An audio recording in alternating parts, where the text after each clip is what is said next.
Assalamualaikum warahmatullahi wabarakatuh. Perkenalkan, nama saya Nazmi Aini Salsabila dengan NIM 20230210041 dari kelas Agroteknologi A. Di sini saya akan menyampaikan bioremediasi tanah yang tercemar limbah, penghilangan minyak bumi secara in vitro pada konsentrasi pH berbeda. Mengapa limbah minyak bumi perlu dihilangkan?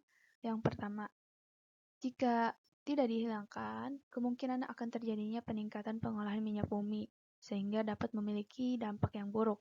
Dan yang kedua adalah tanah menjadi tercemar dan sangat membahayakan suatu organismenya.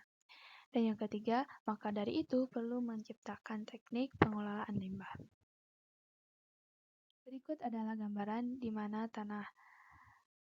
tanah tercemar oleh minyak bumi, sehingga membahayakan suatu organisme-organisme. Bagaimana pengelolaannya? Berikut adalah cara-cara pengelolaan limbah minyak bumi. Terdapat 3, ada secara fisika, secara kimia, dan secara biologi.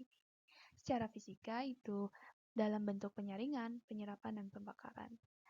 Secara kimia yaitu dengan cara pengemulasi.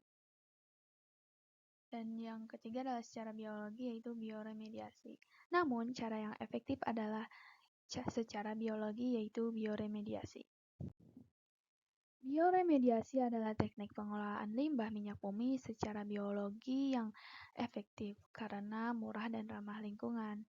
Namun, terdapat kekurangannya juga, yaitu prosesnya lebih lama dibandingkan dengan proses kimia maupun fisika. Terus, dalam bioremediasi itu, penggunaannya itu menggunakan bakteri. Bakteri yang umumnya digunakan adalah bakteri hidrokarbonoklastik.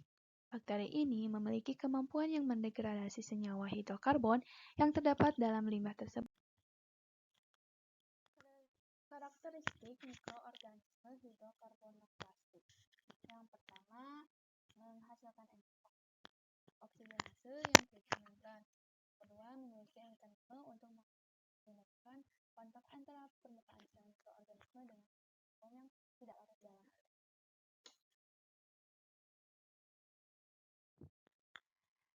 Kriteria bakteri hidrokarbonoklastik. Yang pertama, mampu mendegradasi komponen-komponen penyusun minyak bumi.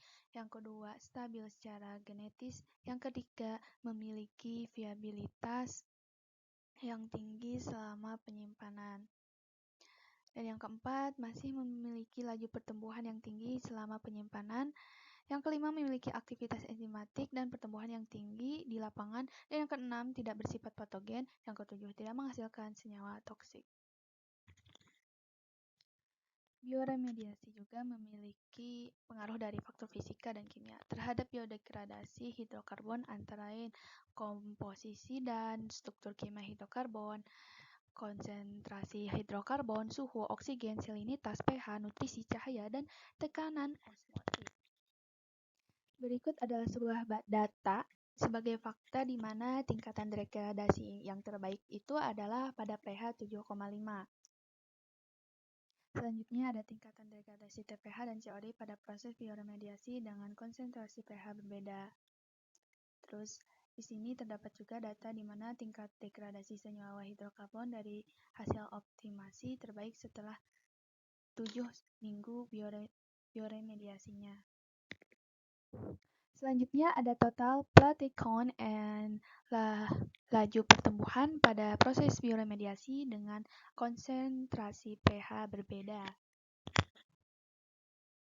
Selanjutnya ada sebuah data di mana kromatogram itu memiliki hasil proses bioremediasi dari pH terbaik. Dari data-data tersebut dapat disimpulkan bahwa konsentrasi pH 7,5 memberikan hasil bioremediasi terbaik. Hal ini dapat dilihat pada tingkat degradasi TPH 73,241% dan penurunan COD 86,283%, serta memiliki laju pertumbuhan 0,0446 jam. Sekian presentasi dari saya. Wassalamualaikum warahmatullahi wabarakatuh.